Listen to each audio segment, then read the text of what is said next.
Halo anak-anakku, apa kabar? Saya harap kalian semuanya sehat-sehat ya. Hari ini kita akan membahas materi pokok untuk pendidikan agama Katolik dan Budi Pekerti untuk kelas 8 semester yang kedua ini. Ingat ya, kita hari ini masih dalam suasana pembelajaran jarak jauh karena memang kita belum diperkenankan untuk belajar dengan tatap muka.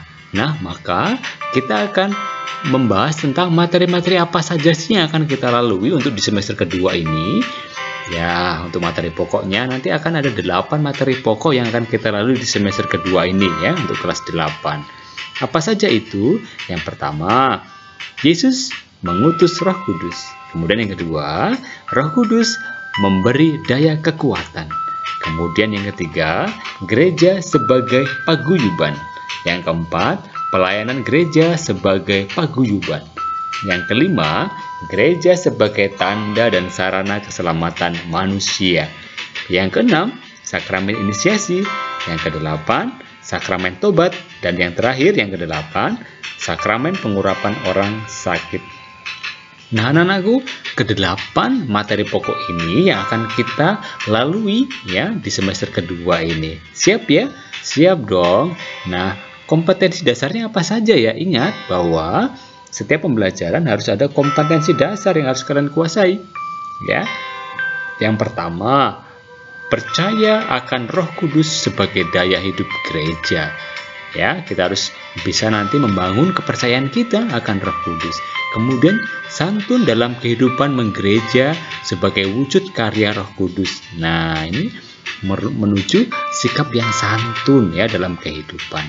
Kemudian yang ketiga, ya kalian juga nanti harus memahami peran Roh Kudus pada gereja perdana dan gereja masa kini. Kemudian yang keempat, ya nanti kalian bisa melakukan aktivitas, misalnya nanti menyusun doa atau puisi atau membuat refleksi atau ibadat, ya yang berkaitan dengan peran Roh Kudus pada gereja perdana dan gereja masa kini. Nah, ini kompetensi dasar ini nanti kita akan bahas dalam materi yang pertama. Yesus mengutus Roh Kudus, ya. Jadi kemudian di materi kedua yaitu Roh Kudus memberi daya kekuatan. Nah, ini dalam dua materi pokok ini kan harus menguasai 4 kompetensi dasar ini ya. Oke, yang berikutnya kompetensi dasar apa yang harus kalian kuasai? Nah, yang pertama bersyukur atas pelayanan gereja sebagai persekutuan yang menjadi tanda dan sarana keselamatan bagi semua orang. Kemudian, peduli mewujudkan pelayanan gereja sebagai tanda dan sarana keselamatan bagi semua orang. Kemudian, memahami makna gereja sebagai paguyuban yang melayani umat beriman sebagai tanda dan sarana keselamatan bagi semua orang. Ya, kemudian kalian juga harus menguasai ini ya. Kalian dapat melakukan aktivitas misalkan nanti aksi sosial, kemudian mengikuti kegiatan lingkungan ya, atau menyumbang dana, menyusun doa untuk mewujudkan gereja sebagai persekutuan yang menjadi tanda dan sarana keselamatan bagi semua orang. Nah, kompetensi dasar ini ya kemudian akan menjadi dasar kita ya dalam pokok pembahasan materi pokok kita, gereja sebagai paguyuban, kemudian pelayanan gereja sebagai paguyuban, kemudian gereja sebagai tanda dan sarana keselamatan manusia. Nah, dalam ketiga materi pokok ini kan harus bisa menguasai kompetensi dasar ini ya. Oke. Kemudian kompetensi dasar apa lagi ya? Ingat ya, yang berikutnya yaitu kalian juga harus bersyukur atas sakramen inisiasi dalam hidup menggereja. Kemudian bertanggung jawab atas panggilan dan perutusan anggota gereja sebagai konsekuensi menerima sakramen inisiasi. Kemudian memahami ajaran gereja tentang makna dan konsekuensi sakramen inisiasi dalam hidup menggereja. Kemudian kalian juga nanti akan melakukan aktivitas misalnya yang mempraktikkan, mendramatisasikan, atau membuat produk yang berkaitan dengan tata cara penerimaan sakramen inisiasi.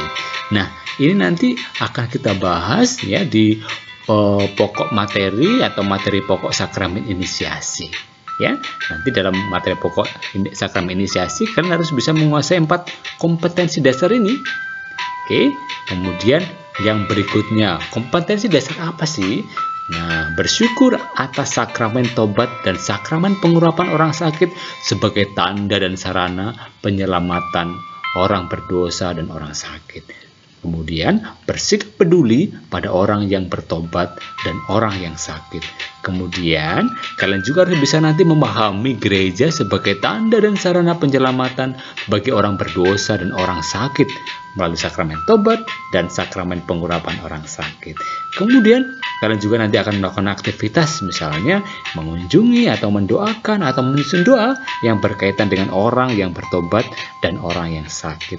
Nah, ini nanti kita akan bahas di materi pokok sakramen tobat dan yang terakhir sakramen pengurapan orang sakit. Nah, dalam pokok bahasan ini kalian harus bisa menguasai kompetensi dasar ini ya. Oke, tidak banyak, hanya 8. Semangat ya. Oke, yeay, selamat mempersiapkan untuk semester kedua ya. Harus tetap semangat. Ingat ya, nanti video penjelasan materi tonton di YouTube ya, di channel DMC Yosudarso. Dan nanti akan ada buku elektronik pendidikan agama Katolik yang bisa di-download nanti di kolom deskripsi. Lihat linknya ya. Kemudian nanti juga akan ada blog ya, pakkatolik.blogspot.com.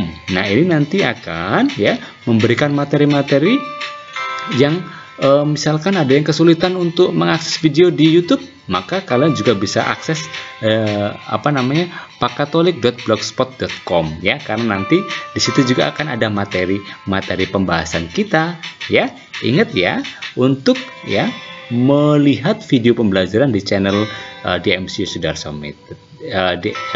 Channel DMC Yosudarso maksudnya ya. Oke, tetap semangat ya. Sampai ketemu ya di video pembelajaran untuk materi yang pertama. Oke, nah anak-anakku, sampai ketemu ya di video pembelajaran untuk materi yang pertama. Nah, yang belum subscribe ya, silahkan tekan tombol subscribe dulu supaya tidak tertinggal nanti video atau materi-materi pokok yang akan kita bahas. Oke, sampai ketemu. Tuhan memberkati. God bless you.